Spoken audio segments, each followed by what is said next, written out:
104.3, the home of SAFM in Rustenburg. SAFM, South Africa's news and information leader. All right, so let me just recap what we're doing. 8 to 9 here on the Viewpoint now is when we have the big hitter. Not 8:30 to 9:30. 8 to 9 is the big hitter. From 9 o'clock, we look at the big picture stories, as we've done today with the Premier of the Northwest. We've also touched on the issue of Patricia de Lille and the DA and bringing in Tonya's thoughts as well in terms of numbers. But we also have this feature called Political School. We look at political concepts and we get you and I to understand exactly what they really mean. My guest today is Professor Mammo Muchie, who is a research chair in innovation studies, the Faculty of Economics and Finance at the Tshwane University of Technology. Professor Muchie, appreciate your time. Hello. How are you? Very good indeed. I was listening to your shut up. I don't know what that is.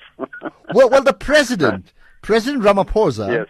While he was talking, the DA MP was commenting, as often does happen in Parliament. So let's call him back-chatting, and he literally told the Speaker to tell that person to shut up.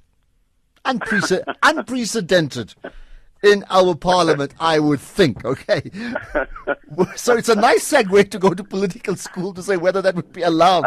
We're going to talk about what Ethiopianism, right, and Pan-Africanism and the link. Tell us. The word Ethiopianism suggests something to do with Ethiopia, but you're gonna help us. Tell us more. What does it mean? No, Ethiopianism started when Africans experienced what is called slavery. They resisted at that time, saying, "Why do you treat us like commodities? Why do you exchange us, sell us, and also force us to go to the Americas?" And on the sea, actually, they revolted. They fought. When they fought, the energy they got, the best energy they got to resist, the spiritual energy they got, was from what they call Ethiopianism. The reason why they say Ethiopia is because Ethiopia is like them, black, but it is mentioned more in the Bible. It says in the Bible, princes come out of Egypt, Ethiopia stretches their hands unto God. So they say that Ethiopia makes Africans humans, and humans also into God. They simply said, "Don't mistreat us. We are mentioned in the Bible more than you, like without Ethiopia. We are Ethiopians," they said. And of course, in the churches, when the churches started, the churches were very racist, and they were saying that to be black is to be a Lucifer, to be Satan. To be white is like your angel or something. So they told them also, "How come you say things like that? You're not mentioned in the Bible. We are mentioned in the Bible, and you call us like that." So they tried to form independent churches. So they started it in the United States, then in the Caribbean, even Latin America, everywhere, and the most powerful was in Southern Africa, here in South Africa. And actually the liberation movement, the ANC, the African National Congress, was founded by Ethiopians. John Langa Bilele Dube, the first president, was an Ethiopianist. Always they say under threat. And the white authorities in 1906 even said this Ethiopia propaganda is going to destroy us. So they even arrested people. Many even they killed people whom they call Ethiopians. The Ethiopian Church, the Ethiopian Church of South Africa, was formed here in Southern Africa, and even across Southern Africa, in Malawi, everywhere across, they started forming these churches. Even they used this ecclesiastical space for incubating the political liberation space. So if you see Madiba, Thabo Mbeki, Matole Mashoka, all of them, they talk about the Ethiopianism movement that started ANC, the African National Congress. In fact, the Liberation Movement, African National Congress, had a spiritual foundation, and of course an African Liberation Foundation. So it joined liberation with spirituality. It is a powerful movement. It started like that. Fascinating. I tell you what, I welcome callers on this issue of what we're now describing as Ethiopianism. 089-104207.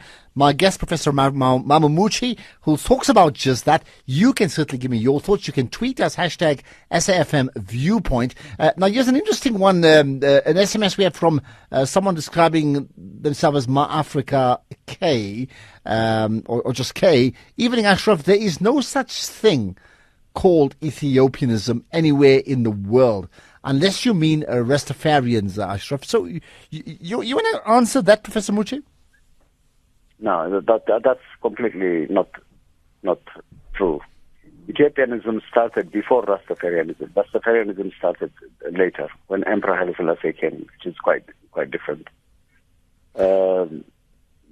It's actually part of another way that the Rastafarians express some version of Ethiopianism, but the real Ethiopianism started in the diaspora. And it started during the time of slavery, and that was the 16th century. And it became stronger when the Americans had the 1776, the liberation from the British and others. And it became very, very strong. It was the African Americans. Later, it became also here in South Africa. The main was here in South Africa. I see. Why don't people read Madiba? Why don't they read Thabo Mbeki? All of them, they have talked about the Ethiopianism movement, how powerful it was here in South Africa to actually start the liberation movement. And Ethiopianism, in fact, the most powerful is actually in Southern Africa here. All right. And the ANC, African National Congress, was founded by Ethiopians. Okay. How much of an influence does Ethiopianism have now, like in the present tense, A, in this country, B, in other countries in Africa, and 3, around the global diaspora? The most important thing about Ethiopianism is that it is linked to this concept. So let me just say them briefly. One, it's made Africans, Africa. We're Africans. We're human. We have our right to worship God. So we have our own connection with God. It made that kind of link. It made that connections. And because there was all this resistance against Africans. First, our humanity was denied. We were disempowered. We were despiritualized. We were oppressed. Ethiopianism gave this notion of empowerment, of spiritualizing ourselves, of humanizing ourselves, of fighting, giving us spiritual strength to resist our oppression. That's what it did. So now it continues. It continues with Pan-Africanism and the African Renaissance. The African Renaissance, Ethiopianism, and the Pan-Africanism, like the Father, the Son, and the Holy Ghost. They are 1 and 3 in one. It started with Ethiopianism, then Pan-Africanism came. Then with Pan-Africanism, now we have the African Renaissance. We are actually connected. Our entire history of resistance, from the very beginning, from the period of slavery, to make sure that Africans learn to own Africa. That has not been done. We still are suffering. We do not own Africa. We Africans don't own Africa yet. This is a serious issue. If we own Africa, it's the richest continent on this planet. We don't own it yet. Well, you raised some really important issues. And that's why we need Ethiopianism and Pan-Africanism and African Renaissance, and really practice it, not talk it. And look recently, there was this African trade meeting that Paul Kagame, President Paul Kagame organized. But the countries that should sign it most should have been who? South Africa and Nigeria, but they didn't. How can you have a free trade area when the biggest economies in Africa are not engaged in it? I am just amazed about us. Okay, well, it questions why. You should be, the people who started the Pan-African movement, the Ethiopianism movement. It's not Ethiopians in Ethiopia that started it. It's here. Okay. It's in America. I'm going it's to in Southern Africa. All right. I'm going to. You understand? Why don't we really be the leading here in South Africa? I really like you to be the leading. I mean, some of us came here really to motivate you to do that too. I mean, it's extremely important that you really become a leading example. Okay, the point for leading Africa. That point is made. We're going to get to a caller, Advocate Sipho Mantula, coming on in a moment. Before that, tell us about the Adwa Pan-African University, and perhaps link that to this discussion on Ethiopianism in political school. Thank you so much for asking this question. We just I was invited to a conference for setting up the Adwa Pan-African University. The people who actually were involved in the beginning in founding it to put a stone about last year were your former president, President Thabo Mbeki was there, and a number of other African leaders, I think from Uganda, from others, and former Prime Minister of Ethiopia. All of them, they did it. They laid the foundation, meaning the stone for it. Now they have asked intellectuals and academics like us to go and see how could we set it up. This is what we said, and it's so important all of us listen carefully. Adwa is a great victory. It's not an Ethiopian victory. Mm-hmm. It is an African victory. It made Africa a victor. It did not make Africa no longer a victim.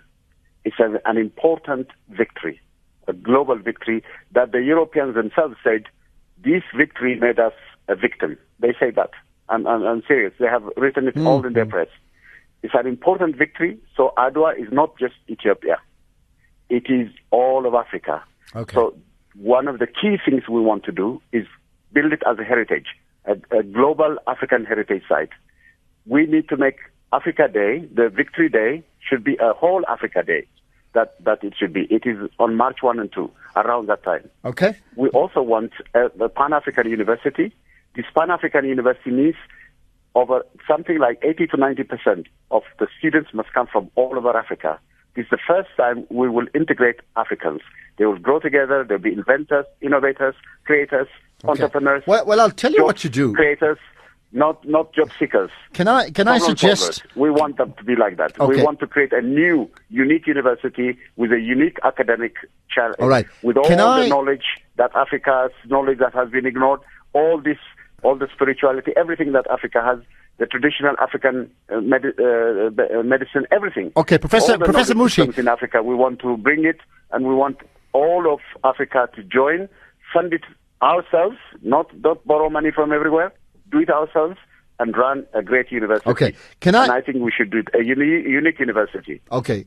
Can I suggest that A, give us your website address if there is one, or a contact number about the university, but B, also even later on social media, like on our Twitter feed, just post any information about it. Is there a detail, a contact number you can give us about it quickly? Yes.